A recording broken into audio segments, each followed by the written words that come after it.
There's been no one magic moment. I've been doing the work for 2.5, 3 years now. But it's kind of like if you're walking through the woods and you're walking and you don't even realize that the trail is got an incline. You're walking and it's a slow enough incline that you're just walking and sometimes you're just like, well, am I getting anywhere? Is anything changing? What's happening? And then suddenly you come out on this precipice, or not precipice, but you come out in this place where you're obviously way above where you used to be, right? And you're not even out of breath.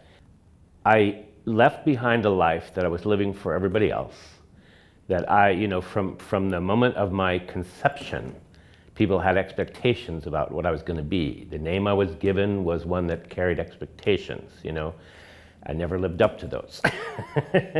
And then I had the guilt associated with that. And then I had the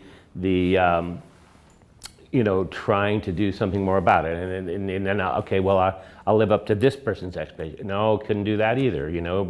I'll live up to this person. And I'm about the 10th or 12th person.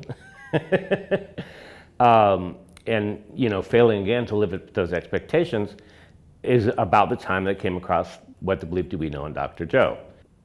I started to do the work. I changed my life completely based on this whole idea of getting out into the unknown.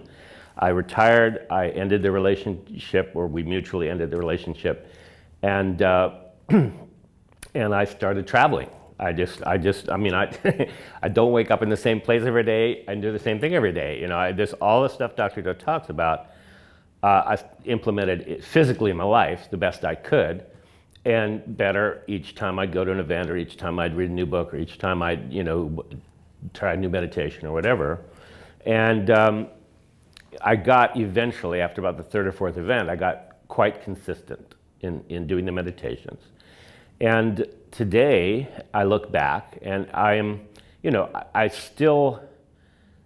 working, there's still work to do, but I am at a point where I'm able to catch myself when I have a thought that doesn't, that belongs to the past. It doesn't belong to this moment, right? Sometimes I catch myself immediately. Sometimes I look back a few minutes later, but I'm aware. I'm just that much more aware. I'm in my I'm in the present moment much more often than I'm not. Okay, so basically, the critical thing for me is that I'm actually coming into the present moment more easily, more frequently, and more consistently than before. And I did have a moment in the walking meditation yesterday that really kind of solidifies it for me. I came to the end of that meditation, and he says to look back at the person you were when you started, the person who started that meditation, right? And and be proud of them for starting and getting you to the point where you're now here, because in that meditation you're moving into this new, and then to think of the future you, and so you get that whole thing that he talks about in some of his stories. But when I did that, I got the image of myself as a little boy, and I felt such a love for that little boy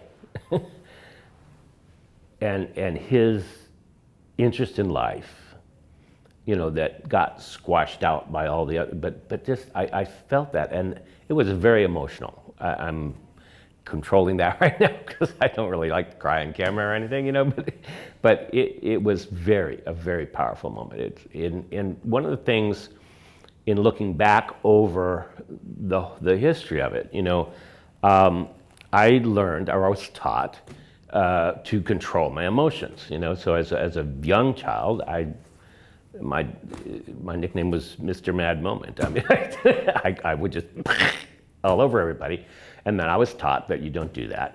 So I got very rigid, and I've had I can probably count on one hand the number of genuine releases of emotion that I had as an adult.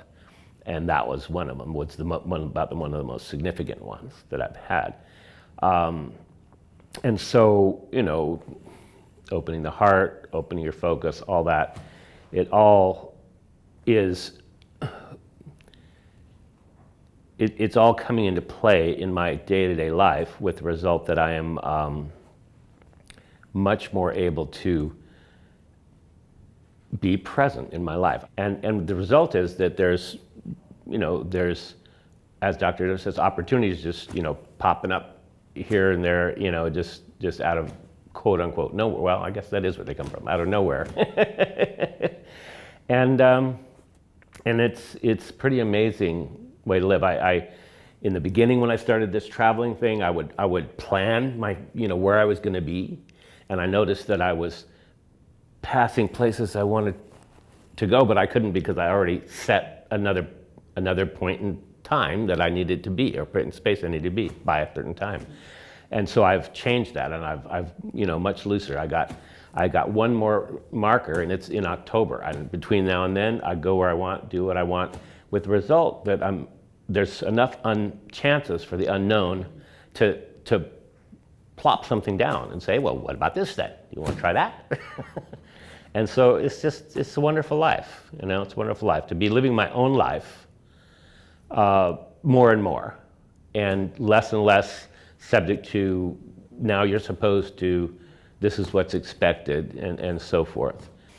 And I'm just really, really happy, I guess, you know, I'm really happy. I find myself just thinking of song bits and singing and just smiling and laughing, and, you know, out of nowhere.